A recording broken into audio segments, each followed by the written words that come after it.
Hello everybody, welcome back to Cinema Savvy. It is myself, George, bringing you a brand new review, and today I'm going to be talking about Frankenstein, which is releasing in limited cinemas tomorrow and is going to get a wide release on Netflix on November the 7th. And I'm here to give my thoughts on the latest Guillermo del Toro film, a film I've been very excited to see, a film I saw earlier this week at London Film Festival 2025, and on my word, I have a lot to talk about with this one. I cannot wait to get going.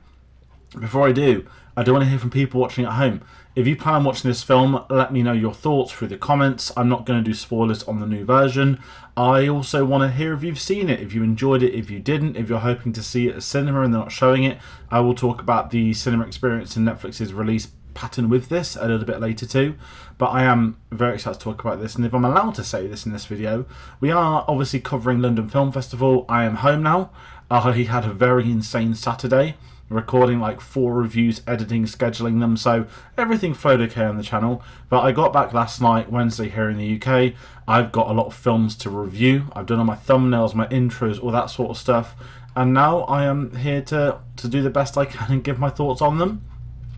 For anyone curious, there are going to be 11 more videos on the channel covering the festival, all of which will be reviews for varying films that are coming out across anytime from tomorrow through to the end of January, maybe February, who knows. So it's a very busy time of year, and I've not done London Film Festival for a while, but this was my most anticipated film of that festival. And with that in mind, let's talk about the official BFI description, which is: Jacob Elordi, Oscar Isaac, Mia Goth and Christoph Waltz shine in Guillermo del Toro's imaginative and elemental retelling of Mary Shelley's groundbreaking novel. Now, a couple of caveats I've got to say with that. I've not read the original novel. My Frankenstein knowledge is somewhat limited of the source materials. Of course, like everybody, through whether it be horror films, random films over the decades, the character and lore of Frankenstein is very well known, and I was really excited heading into this film to see Guillermo del Toro's take on it. Now, Guillermo del Toro as a film director is one I respect immensely. His approach to filmmaking is right up there with other auteurs, and he's very specifically good when it comes down, well, good's an understatement, he's an Oscar winner, but when it comes down to developing creatures, designing creatures, bringing practical effects, all that into film on camera, he's so good at telling these unique stories. And when it was announced he'd be doing a Frankenstein adaptation, I was sort of sat there like, makes sense. Of course Guillermo del Toro could do this well. That was immediately a film I'm interested in seeing, so I'm very lucky to have seen this. And my thoughts with him as a director on this film, the direction, it is superb. It's probably my second favourite film of the year right now, if I'm going off 2025 release dates, UK one specifically. So much of that is his direction, his competence in how he tells the story of Frankenstein, the use of the narrative structure, and I don't know the structure of the novel, whether he's made changes, whether it functions the way he's chosen to present it on screen, so I can't comment on what's changed, what's missing, what's there, what isn't there. I can't really advise on that, but from a film perspective, it is easily one of the best directed films of the year. And to be frank, I'm going to say this nice now and early because I'm in festival mode. This absolutely should be nominated for many Oscars, including Best Director, because I was sat there watching this film for 2.5 hours, grinning almost the whole time. It was so wonderful to watch. And that in turn goes with the cinematic experience of watching a film such as this. This film was made for the big screen, and it's going to get released on Netflix. This is having a very limited rollout. It's not going to be out at many cinemas. Here in the UK, it's not going to be at many cinemas. And it's a crying shame because how it's shot, how it's presented, how do I even say this? Not the practical. It boggles my mind that people might potentially be watching this on their phones, on their iPads, at home pressing pause. This was made to be seen at a cinema. And it leads me to criticise Netflix, as it always does, because so many people aren't going to get the opportunity to see this. I know people moan about box office, this, that, the other. Apple has just announced that F1's going to be streaming on mid-December. That film came out in June at the cinemas. If Apple, the streaming service, are happy to wait 5 months to put it, why can't these other studios? And for a film like Frankenstein, people should be given the opportunity to see this on the big screen because it is one of the best films they will be seeing on the big screen. when the general audience sit there moaning, saying they're tired of superhero films or boring CG effects, repetitive films, boring plots, etc., etc., this is against all of that. This is what people should be seeing at the cinema. It should be an event film, but unfortunately it's not going to get the release to even present that. And no doubt it will be hugely popular when it goes on Netflix, but I think seeing this film at the cinema is an essential. I know I normally end our reviews by saying the recommendation side, but I am absolutely saying it now. If you can make it to the big screen, travel, go out your way to see this on the big screen.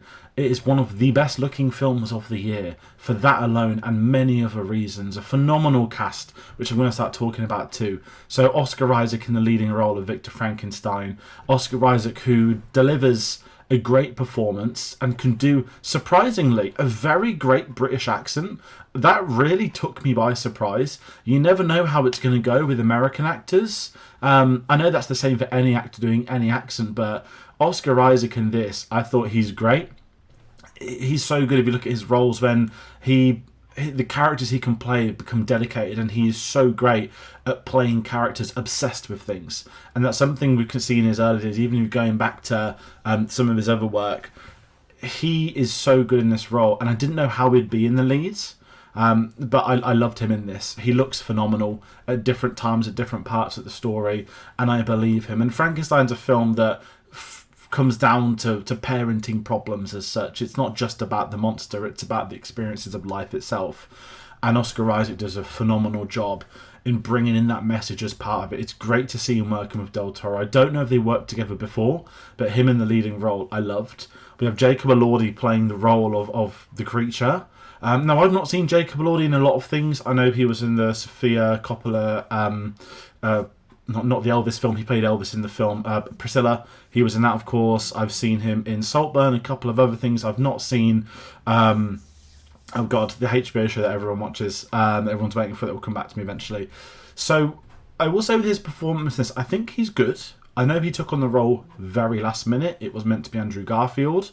I believe the costume and the practical effects were designed under it being Andrew Garfield. Then he dropped out at the last minute. Jacob Elordi's got a very physical presence in this. I mean, if you've seen him in real life, you'll know how massive he is. And he has this following. Although I'm going to add to that equation, I don't think he'll be the next James Bond. Purely because of the fact he's Australian and he's maybe too tall to play Bond. But as the monster, I thought he was great. He's believable. And when we get a little bit more from the character, when we obviously go past the birth of the creature into the second half of the film, you get to see that performance coming through with him, and I think he's very good with what he can do. It's a very limited performance, playing a creature such as that, covered in the prosthetics he is, but it doesn't take away from the performance. It just means he doesn't get, if I'm allowed to say this, as much to do as somebody like Oscar Isaac. But when you're going past Victor Frankenstein, the ensemble cast for this film is incredible. And before I sort of round them up, because I could sit here talking for ages about them, Mia Goth is playing the role of Elizabeth. Mia Goth is good in this, but I'm not entirely sure on the character of Elizabeth herself. I feel like there was something missing with her development. She seemed very two-dimensional. Again, I don't know the novel. I don't know if she's like that in the book or if they changed things. Maybe they added things into her role in this.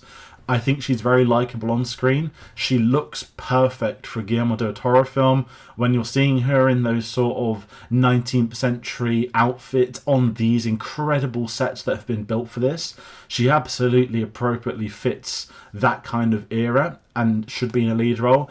I just think that she is missing somewhat compared to some of the other characters, but that's understandable. She's a secondary character, at least for me watching it as a film, and there is another Mia-Goth surprise in this, which I won't reveal. I don't know what's been made public, what hasn't. I avoided the trailers for this, by the way. It's the same for every film I'm going to talk about pretty much for the next 10 days.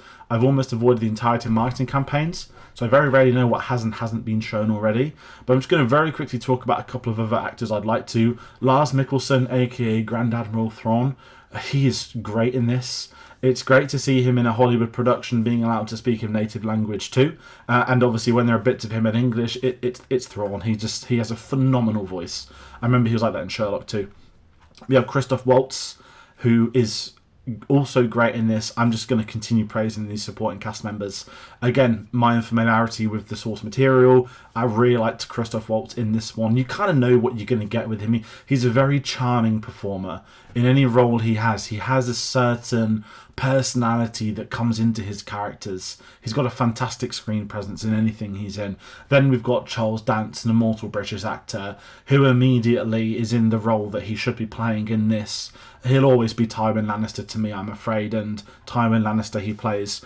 And then we have David Bradley, local actor for me at least. People will know him best for obviously Walder Frey, Filch and Harry Potter, but for us he is one of the best Leamington has, and he has one of the best roles in the film, a role that may reduce you to tears, a very key component of the storyline, and it's great to see him back on the big screen in a big production. I've really liked him in this from the scenes we got with him, and he's always had this wonderful presence. Again, so many thespians involved in this production. Credit where credit is due for Guillermo del Toro putting together this phenomenal cast of individuals, and you'll spot a few of the recognisable faces too that I've not had the opportunity to talk about. I'm going to talk about the soundtrack too, done by Alexandre, which is another phenomenal soundtrack to add to the collection. We know his ability as a composer, and he's able to bring in the heart and the soul of certain characters at the same time when it comes to creating the monster with the storms. The environment he is enhancing with his music it leads to one of the best scores of the year. Obviously, I've seen it before it's come out. I haven't had the chance to listen to the soundtrack in isolation yet, but the soundtrack's superb. It will be spoken about, and again, I think I'll talk about Oscars later on, but this may be in the conversation too. But I'm kind of leading into not my final thoughts yet, but I want to talk about what did work best with this film. And I've spoke about my experience at the cinema. It has the big screen experience, it's what you want. But then, why do I want that? What do you get from that versus seeing it at home? And I think it's the appreciation for the filmmaking side of this. These are real sets that have been painted, that have been built, with these incredible costumes, prosthetic makeup designs. I'm not saying no CGI because it isn't that Parasite, but it's very much if we could do it practically, we can. And that's how Guillermo del Toro has always been as a filmmaker. He's not a filmmaker who shies away from CGI. Look at stuff like Pacific Rim straight away as an obvious example. But when there are sequences and sets that can be made, he will do it. And it adds to the atmosphere. I know they shot a lot of this on location in Edinburgh, and you can absolutely see those town, those village sets. They work so well, and with the incredible costume department, it just adds to the grandiose thematics of this as the filmmaking side of this. Something we've spoke about so much in recent years is these ridiculously over-budget films. This is a film, once again, that you can see the budget on. It absolutely is going to be a film people talk about for years to come. I hope I have to beg for a Criterion release at this point in time because Netflix don't like releasing their films on home media. This absolutely should be. I need this on 4K Ultra HD. Even a sequence or a big scene that's set on a ship. What did they do? They went and built the ship to be used as a set, like the Pirates of the Caribbean films. You do not get that these days with filmmaking, and when you do, it's essential to support those films. If you care about the industry, if you champion these sorts of things, you need to go out and not prove it, but you need to be involved in it, right? If you say you're bored of one of the films not doing X, Y, and Z, go find the films that do X, Y, and Z. And Frankenstein is one of those that is going to tick those boxes. So my final thoughts for me, this is one of the best films of the year. As I said, it is second on my list for film of the year for me. I absolutely loved this. I will be going back to see this again at the cinema. I'm just trying to find somewhere that's going to show it at a decent time near me. Again, the limitations of Netflix. And I cannot wait to see it again, to experience it, having already seen it. What new things do I take in? What things won't I? It was absolutely phenomenal. And before I talk about what is coming next on the channel, I've got to talk about its chance at the Oscars, because we are heading into that time of year and I fully expect this to be part of Oscar season. I can't sit here and predict A, B, C, D and E is going to happen or going to win. We don't know how it goes. It's October. But I am sat here right off the bat championing this film for certain environments already. Straight away, hair and makeup, costume design, production design, best director, best film, best score. I'm probably missing some really obvious ones as well. I've got no idea what will happen in regards to performances, who else will be in the mix. so I'm not going to comment on those. But I could straight away see this absolutely dominating technical cinematography, and obviously what I should have said too. This will be a big heavyweight for Oscar season for me, and I think Netflix are going to put all their money into this, and this film absolutely should receive not the accolades it deserves, but it should receive the reception it deserves, and that's up for us and the audiences to let that happen, to make that happen. So that's how I'm rounding out Frankenstein. An incredible film.